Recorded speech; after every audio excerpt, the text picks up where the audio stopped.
تو آپ علیہ السلام کی یہ مخالفتیں بھی چل رہی تھیں، اور اس دوران آپ کا دین تیزی سے پھیل رہا تھا۔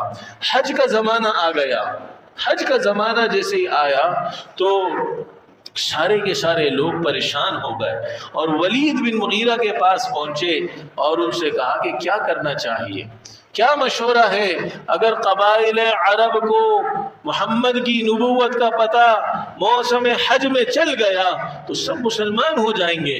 تو سب جمع ہوئے، سب نے سوچا کہ ایک ہی بات ایسی کہیں کہ جس سے ایسا نہ ہو کہ لوگ کہیں کہ کوئی کیا کہہ رہا ہے، کوئی کیا کہہ رہا ہے، اس محمد کے بارے میں ایک ہی رائے قائم کر لیں۔ اب کیا رائے ہونی چاہیے؟ اس نے سب سے رائے لینا شروع کی۔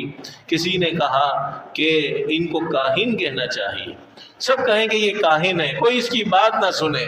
تو ولید نے کہا کہ میں نے تو کاہنوں کا کلام سنا ہے، یہ تو کہیں سے کاہن نہیں لگ رہا، ان کی باتیں، ان کا کلام، اتنی فصاحت، اتنی بلاغت، یہ کاہنوں کی تھوڑی ہو سکتی ہے۔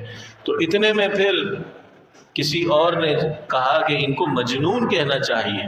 ولید نے کہا مجنون ایسے ہوتے ہیں، ان کی سمجھداری، ان کی فراست، ان کی فصاحت، ان کی بلاغت، تو ان کو مجنون بھی نہ کہو۔ پھر تیسرے شخص نے کوئی اور مشورہ دیا۔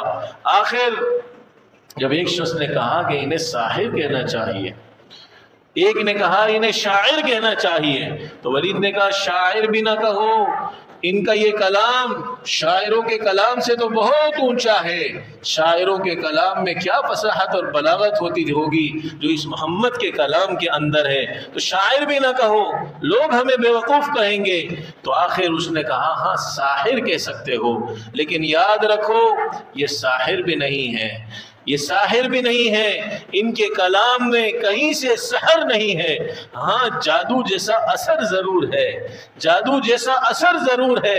جس طرح جادو کی وجہ سے میاں بیوی میں جدائی ہو جاتی ہے اور باپ بیٹوں میں جدائی ہو جاتی ہے، تو اس محمد کے اس کلام کی وجہ سے کہیں باپ مسلمان ہوا تو بیٹے سے جدائی ہوئی، کہیں شوہر مسلمان ہوا تو بیوی سے جدائی ہوئی، ہاں یہ کہہ دو کہ یہ جادوگر ہیں، اتنا کہہ سکتے ہو، لیکن یاد رکھو کہ یہ جادو بھی نہیں ہے۔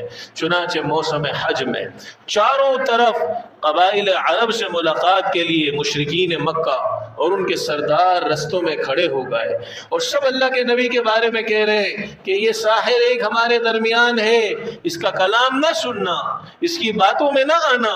اللہ کے نبی صلی اللہ علیہ وسلم کو جادوگر مشہور کر دیا۔ اللہ نے قرآن میں آپ کی تسلی کے لیے آیتیں اتار دی، ما ہوا بقول ساحر ما ہوا بقول کاہن، یہ کسی کاہن کا کلام نہیں ہے، یہ کسی جادوگر کا کلام نہیں ہے، یہ تو بہت کم سمجھدار، یہ بے وقوف لوگ ہیں جو یہ باتیں کر رہے ہیں۔